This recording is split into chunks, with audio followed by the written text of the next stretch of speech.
Hello everyone, welcome back to my YouTube channel. आज के नए वीडियो में आप सब लोगों का स्वागत है।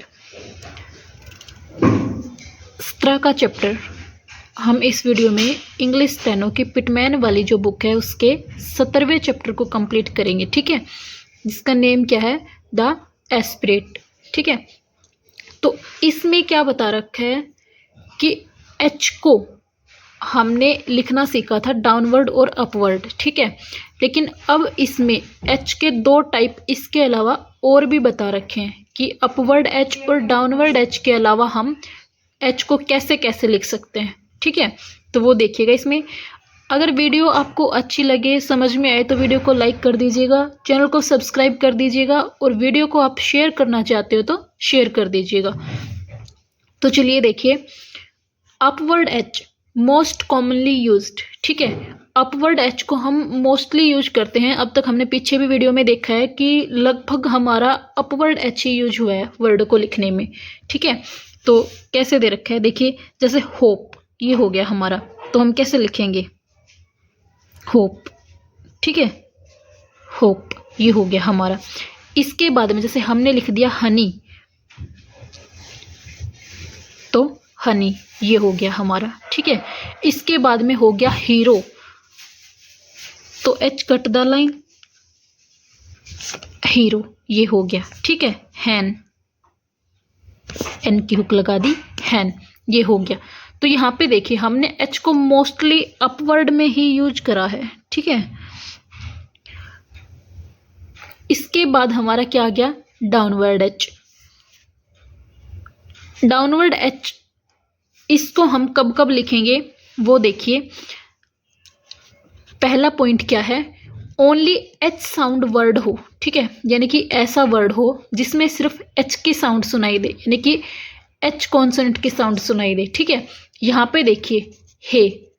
ठीक है, अब इसमें कॉन्सोनेंट तो क्या क्या है हमारे, एच भी है, वाई भी है, लेकिन अगर इसकी हम साउंड देखेंगे तो साउंड क्या है, हे। ठीक है, यानी कि ए और वाई जो है दोनों मिलके ए की साउंड को रिप्रेजेंट कर रहे हैं। ठीक है, तो ऐसे वर्ड जहाँ पे सिर्फ एच कॉन्सोनेंट की साउंड सुनाई दे वहां पे हम एच को डाउनवर्ड लिखेंगे, जैसे हे।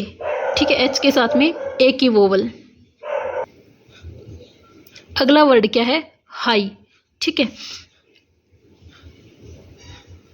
हाई ये हो गया, ही ये हो गया।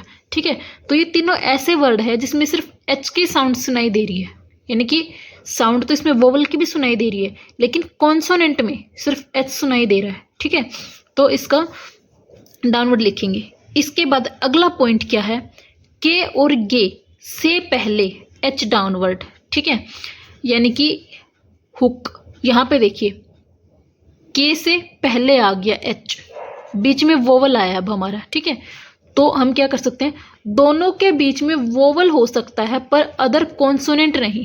ठीक है, अब यहाँ पे देखिए के और एच के बीच में क्या है, सिर्फ वोवल है। ठीक है, यहाँ पे अगर कॉन्सोनेंट हो जाता, इन दोनों के बीच में कॉन्सोनेंट होता तो फिर ये वाला रूल फॉलो नहीं होता, फिर हम वो वाला करते।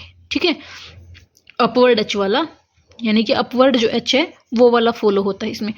लेकिन अब यहाँ पे देखिए के से पहले एच आ गया। ठीक है, तो हम क्या करेंगे, डाउनवर्ड का यूज करेंगे, हुक। ठीक है, ये ओ की वोवल लग गई, डैश वोवल, होकी, होकी, हेग, हेग ये हो गया।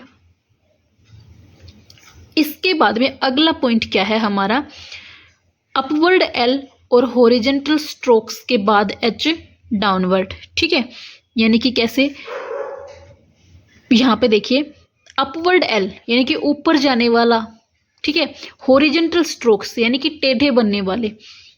यहाँ पे एक चीज ध्यान रखना, इन्होंने हॉरिजॉन्टल स्ट्रोक्स दे रखा है। ठीक है, यानी कि टेढ़ी लाइन से बनने वाले, ये नहीं दे रखा कि स्ट्रेट स्ट्रोक्स या फिर कर्व स्ट्रोक्स, नहीं, ओनली हॉरिजॉन्टल स्ट्रोक्स दे रखा है। तो हॉरिजॉन्टल में जो पड़ी लाइन से जो बनते हैं, यानी कि पड़ी रेखा से जो बनते हैं वो सभी आएंगे। ठीक है, जैसे एम, एन, के, गे, तो ये इंग सारे के सारे इसमें काउंट होंगे। ठीक है, तो यहाँ पे देखिए लाहौर, लाहौर, ठीक है, ये हो गया हमारा लाहौर। अनहुक, न, बड़ी रेखा, अनहुक, ठीक है, ये हो गया बड़ी रेखा। कोहिरेंस, तो को ही रे न और सेकी सर्कल, ठीक है, कोहेरेंस, ये हो गया। इसके बाद में आगे हमें क्या बता रखा है, फॉलोइंग एस, ठीक है, यानी कि एस के साथ में एच को हम कैसे लिखेंगे, जिस वर्ड में से और है की साउंड सुनाई दे वहां एस एच साउंड ये डाउनवर्ड और एच भी डाउनवर्ड, ठीक है। इसमें क्या बता रखा है हमें, यानी कि एक वर्ड है, ठीक है, और उस वर्ड में हमें सिर्फ एस और एच की ही साउंड सुनाई दे रही है पूरे वर्ड में, ठीक है, उसके अलावा दूसरा कोई कॉन्सोनेंट नहीं है, सिर्फ एस या फिर एच, ये दोनों ही कॉन्सोनेंट हैं उसमें। तो ऐसे में एस एच तो डाउनवर्ड बनेगा, उसके साथ में एच भी डाउनवर्ड बनेगा, ठीक है, जैसे सोहो, यहाँ पे ओनली एस भी आ सकता है, ठीक है, एस एच या फिर एस, सोहो। अब यहाँ पे देखिए से और है, सिर्फ दोनों की साउंड सुनाई दे रही है हमें, तो इसको हम क्या लिखेंगे, सो हो, ठीक है, सो हो, डाउनवर्ड एच बनेगा, शी ही, ठीक है। तो अब यहाँ पे देखिए एस एच डाउनवर्ड और इसके साथ में एच भी डाउनवर्ड, ठीक है, क्योंकि ये दोनों सिर्फ ऐसे वर्ड हैं जिनमें सिर्फ एस और एच की साउंड सुनाई दे रही है, अदर किसी कॉन्सोनेंट की साउंड सुनाई नहीं दे रही। अगला देखिए इसमें, अब जब किसी वर्ड में बीच में एस और एच आए तो एच की सर्कल को एस के लिए बड़ा कर दिया जाता है। क्यों? क्योंकि हमने एस को भी सर्कल में लिखना सीखा है पिछले चैप्टर में, एस की सर्कल वाला जो चैप्टर था, कि हम एस को भी सर्कल से रिप्रेजेंट कर रहे हैं, ठीक है, और एच की जो हम स्टार्टिंग करते हैं वो भी सर्कल से ही होती है। तो अब ये दोनों एक साथ आ जाए तो कैसे लिखेंगे, क्योंकि अब हम एस को सर्कल से रिप्रेजेंट करेंगे और एच की भी सर्कल है, तो फिर दोनों को ऐड ही करना पड़ेगा, अलग अलग दो सर्कल एक साथ में नहीं बना सकते। तो हम दोनों सर्कल को मिला के क्या कर देंगे, बड़ी सर्कल बना देंगे, ठीक है। जैसे रेस होर्स, तो रे से की सर्कल और है की सर्कल दोनों मिलके बड़ी हो गई हो, ठीक है, रेस होर और ये से, ठीक है, रेस होर्स, रे से हो। अब ये यहाँ पे है के बाद में रे को ऐड कर रखा है, ठीक है, और से, रेस होर्स, ये हो गया। इसके बाद में तीसरा पॉइंट यानी कि तीसरा टाइप टिक एच, दो टाइप तो हमने कंप्लीट कर लिए हैं, ठीक है, दूसरा क्या है डाउनवर्ड एच और पहला क्या है अपवर्ड एच, और तीसरा जो है हमारा वो क्या आ गया टिक एच।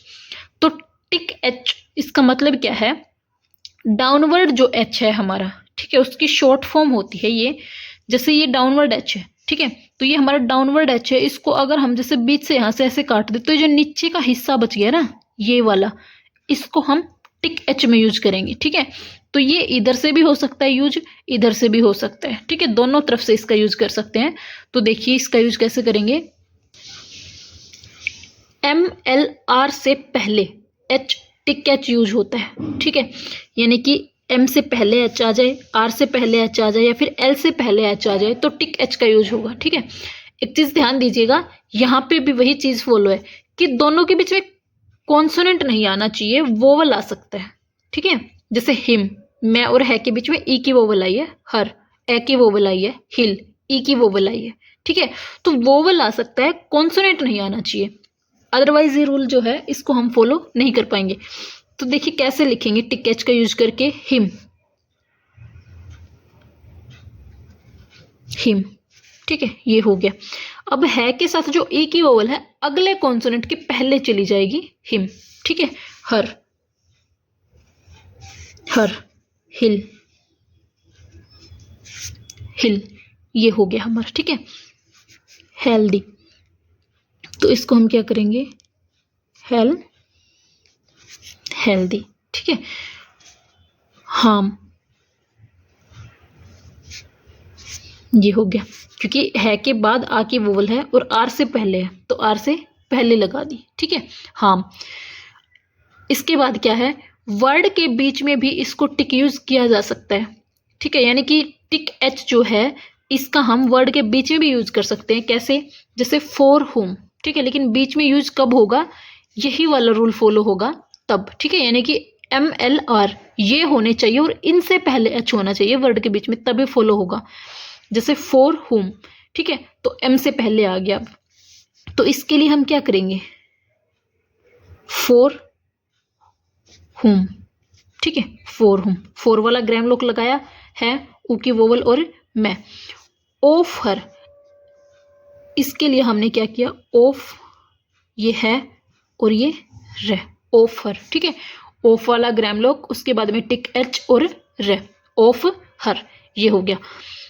इसका लास्ट पॉइंट जो है अभी चौथा पॉइंट, यानी कि लास्ट पॉइंट जो है डॉट एच, ठीक है, जिसको हम ऐसे बिंदी से लिखते हैं।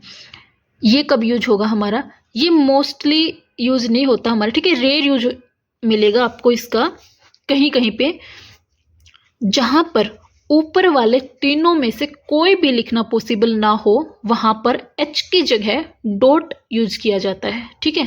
कैसे? देखिए, जैसे हमने लिख दिया व्हीकल, ये हो गया, तो वी, ठीक है, और ये कल।